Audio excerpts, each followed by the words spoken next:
Knock knock, who's there? Hello everyone, today I will be doing an album review for Mamamoo White Wind. The first song is Where Are You? What I liked about it is that it's open. It's a very wet, spacey song in reverb. Harmony was on point, very satisfying. Like there isn't a line that I didn't think that doesn't satisfy me in harmony. Some songs I listen and I hear someone singing a line that desperately needs harmony with it, either a third or a fourth. Sometime it just needs it, but they satisfy me in harmony. Mostly Mamamoo satisfy me in harmony. I love the pads, and mostly this specific song suits Ween's song, Ween's voice. Ween, what's her? Yeah, Ween's voice. Her voice is so open and breathy. At the same time, it's strong, so it suits her voice so well. I love, even though people don't hate me, I love the autotune on the rap. It just, I didn't hear autotune before on her voice, but in this song and on her raps, not singing, she is amazing. Like Mumbyal, amazing. What I also liked is I'm a big fan of big drums, like and in the bridge, after everything calms down, they add the big drums, and that makes it exactly what I want. I just wish they kept the big drum out from the bridge to the chorus, because I felt like it should go bigger instead of going like the same chorus before that. It's a matter of taste. It's not. Don't hate me. So yeah, that was Where Are You? Okay, even though I reacted to that, but like it's really hard to react on a video and focus on both video, visuals, and music. But music-wise, it's very well produced. Frequencies do not hit each other, do not fight with each other. Guitar very well on point, reminded me of Egoistic era, but at the same time it's not, and the chorus has nothing to do with the verses, which is beautiful. I love the ad-libs all around the songs. I love how the high note was not glorified in the end. It's just with the vocals, it's kind of a sing-along song, so people can sing along to it. I loved the beat so damn much, to the extent that I like to listen to it as reference when I make beats. It's very well done. It's beautifully organized. The snares change from bridge to verse to chorus in a way that my ear or human ear is okay with it, and it makes you want to dance, it makes you want to jump, it makes you want to party. I love how I can hear the bass line all the time. I love how the melody is extremely catchy for people. It's just a well-constructed bop. So the next song I'm reacting to or doing a review about is Waggy. I did not find the Korean name for it on Spotify. Don't sue me, please. It is very Mamamoo. It's a super Mamamoo song, but at the same time, it's very well done for business purposes. Why? Because it sounds like a cute romantic comedy drama OST song that can go with that. Like people can actually use it in their OST, and if not, it is the general taste of Koreans. Koreans listen to chill acoustics, chill lo-fi songs, and this one suits the atmosphere of most teenagers and even college students who I think this is whom they're targeting in that song. I love the claps. If you notice, they're very filtered. Like it's hard to explain, but they cut some frequencies out of the claps, and it sounds so nice. It doesn't sound like an actual clap, but it is. But they filtered it. Just saying. The brass is it's just one instrument here, and I think it's a trumpet. And what they did here, I think they recorded it with a ribbon microphone. This is why it sounds so warm and nice. It doesn't sound raspy or has some drive in it. It's very warm. And something that not many people think about is the harmonizing between the trumpet, or the brass, and the guitar, acoustic guitar. The harmony between them sounds so beautiful, and the producer who did it knows that for a fact, and he enjoyed it so much that he used it in the throughout the bridge, I think, or the verse, and then he put it back again in the outro because he knows it's something unique and beautiful. You may not notice it, but after I told you about it, please listen and see how these two instruments go together so well, and people don't pay attention to it. They mostly play in jazz, and mostly the guitar is electric and clean, but this one is different. Okay, just a disclaimer, I did not mean producer by he. It could be a group of people, it could be a she, and that's from a female producer perspective, so don't sue me for being sexist, I'm not. Please, like and subscribe. This harmony thing totally brings out the timbre of the guitar, the good timbre of the guitar, the actual sound of the acoustic guitar. I was actually first tricked, like as an amateur listener, I was first tricked, like, who's harmonizing with the brass? But it's a guitar. It sounds like a human voice because that's actually the guitar sound.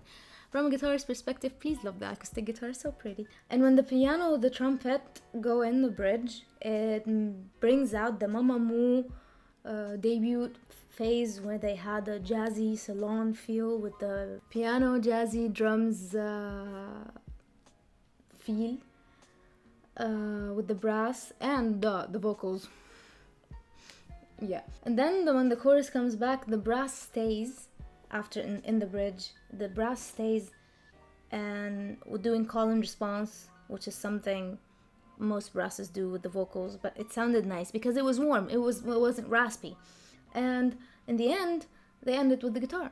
So it's a beautiful journey of all different styles of Mamamoo in one song. And they really succeeded with making it commercial to the Korean ear and a cool song with their own style. They're trying to trick you to listen to this stuff, technically. So now I will be reacting to 25, which is Ween solo. To be honest, I have no favorite in this group, but in terms of vocal timbre, Ween is my favorite because she works in many genres. Her voice, in a producer's perspective, I would love to work on her voice. Hire me. This song is a very lo-fi song. It's more, you can put it on a playlist along with Crush and Dean, if you know what I mean. But at the same time, it has the Mamamoo style, which is a lot of pads and lots of openness. But it has some pop twist. That it has like a mixture of lo-fi, pop, and Mamamoo in one song, so anyone can listen to it and enjoy it, but people who like specific styles might not enjoy it very much. What I liked, I love her timbre. I said that 1,000 times. Her voice is amazing, and it works with this song. It works with the other one more, but let's not talk about that. I love how the mixing engineer knows exactly how to show every instrument. Like, I can hear the bass clearly, I can hear the piano clearly, I can hear the pads clearly, I can hear the clicks very clearly, and the entire beat is very well heard. Other than what kids these days listen to, you listen to a bunch of noise, you listen to a bunch of frequencies hitting each other. You don't actually listen to the instruments. You're not actually living in a live performance. Even live performances now are just a mess because live sound engineers don't actually care about the experience of a listener. They just care about the party. And so, not all engineers, please, again, don't sue me. This one is very clear. At the same time, it has lots of sounds, has lots of tracks. If you look to the session, it is. And if you notice in the end, she did something kind of a Billie Eilish style, which is an atmosphere in the background.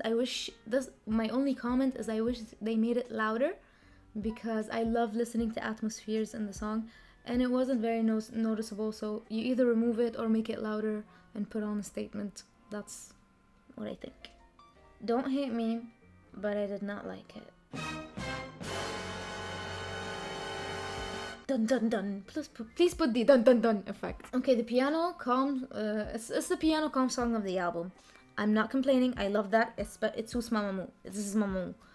But the beat is too loud and too hip hop for the piano and for the vocals. The vocals are amazing, but I can't enjoy them because the kick is too loud, the beat is too loud, the hi-hat is so annoying, and the snare is just annoying. It's just hip hop.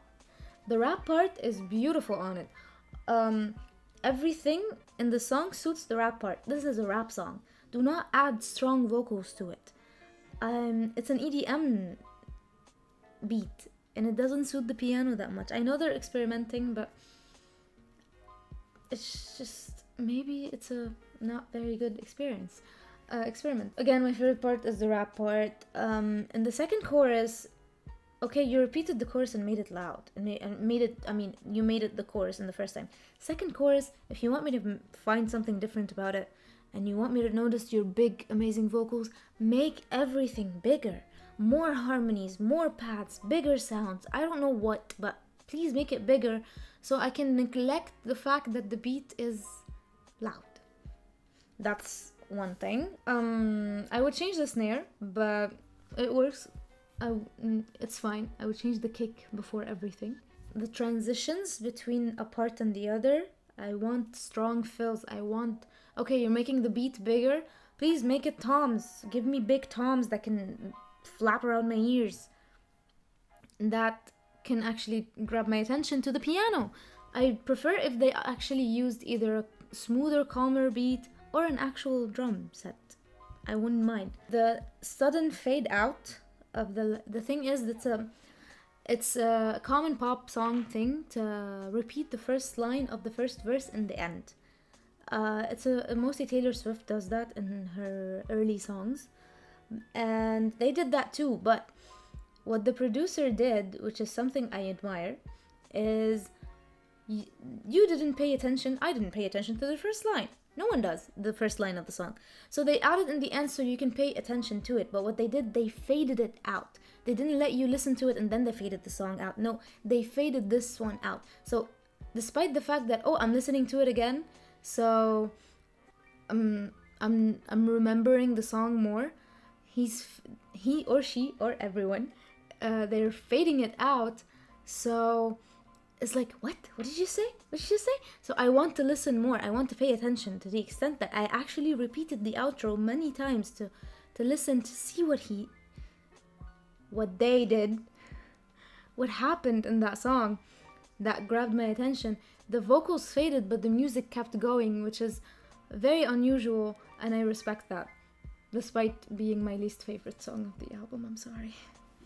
The next song I'm reviewing is My Star. In the beginning, the intro music only sounds totally different from the entire song, which is something that not many people pay attention to or give that much value. I love mind tricking listeners to, you thought this is gonna be this, but it's not. So in the beginning, what I thought, it's gonna be another romantic drama kind of, it sounded like when there's a romantic drama and she's sneaking out because she was drunk that night and he carried her home and she's so embarrassed or something like that. I don't know. And so this is the background music that happens, like so sneaky and so embarrassed and so cute at the same time. So this is what started. And then boom, we hit you with a cool beat. The beat is my favorite. I love the kick. I love the snare. I love the toms. They go around. They're well done. Everything is well constructed in the beat. I love the beat. And I love how when the hip hop kind of beat enters and then it leaves you hanging and it's another beat when the vocals come in. So you're like, wait, we were in a drama and now we're in a hip hop song and now we're in the vocals. And then when the raps come in, the beat is stronger and the autotune. Whoever thought that autotune works well on Moonbyul's rap, God bless you. Yeah. And I love the beat. Did I say that enough? And then it turns into, it's mostly a K-hip hop song, rap song. In the second rap, it goes into a K-hip hop scene. Again, this one would be put on a Dean Crush playlist. Please put it. Please someone do it and satisfy me. I love the harmonies. They're very clear in how they play around my ear. Someone pans them and like they go, it's like I feel them, not only hear them. you just got a glimpse of what goes on in the female producer's mind. You're welcome. And what else? I was gonna say something. And the brass is so big, it just elevates the entire song. And then they did something that satisfies my nerdy producing needs, which is big kicks. Do not think dirty, okay? I like big kicks and I cannot lie. The large kick and a large drum and large sounds in the middle of a not very large song that can elevate it, and then the brass elevated everything. It's just beautiful. That was all happening in the bridge, and I was satisfied. I was purely satisfied. And then the beat comes in. Other than the amazing vocals, this is a very mean comment, but the melody is heard. I heard it before, but I'm not complaining because I love it. And this is probably, of course, my favorite song of the album. For sure. This is the last song of the album that I am reviewing. It's called Four Seasons. It's an outro. It's not an actual big song, but when I first read the title, I expected it to be an instrumental outro like everyone does. But no, it had vocals, and again, vocals. Beautiful. I love the vocals. I love the harmonies. They're very well done, and they know what they're doing. I'm not gonna argue about that.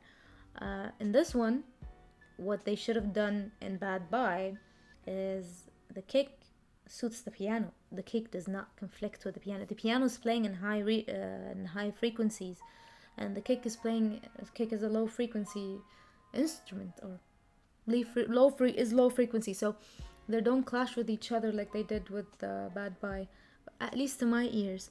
And the kick was in a reasonable level, so I can hear the rest of the instruments. And even though the kick exists, I can hear the bass line. This is a song where the bass line shined, and I noticed it very well. It was nice. It was beautiful. It's a jazzy song. Again, if you want to like notice small details, notice the brass in the back. It's in the back. You don't hear it. You hear it, but you don't pay attention to it. But then you realize, oh my god, the song is going bigger and the vocals are shining. But no, the vocals have been the same the entire time. Harmonies lifted up, and the brass in the back, they lifted up. So, and then when they left, you notice that they left, but you don't know what happened. And then they bring you back to the jazzy salon song. That is a typical Mamamoo move. And I love how some parts, they neglected the electronic kick and they put an acoustic deep kick also, which gives you the feel of that it's live. It's not fully electronic, and we miss that. We need that. So that was my review for Mamamoo White Wind album. This was done based on a request. I'm not gonna mention them because they may not want me to mention them, but thank you for requesting that, and thank you for liking my videos. This is like a gift, so go ahead, enjoy. Let me know what other albums you want me to do reviews for, or you want me to start a album review series. If you do that, let me know. I can do that. My job is to please you people. Thank you guys so much for watching. If you like this video, give it a thumbs up and subscribe to see more cool album reviews. If you want to, let me know. And give it a thumbs down if you don't like it, but subscribe. And let me know in the comments below what else you want me to do other than stripping, because I don't do that. And I'll see you next week. Bye.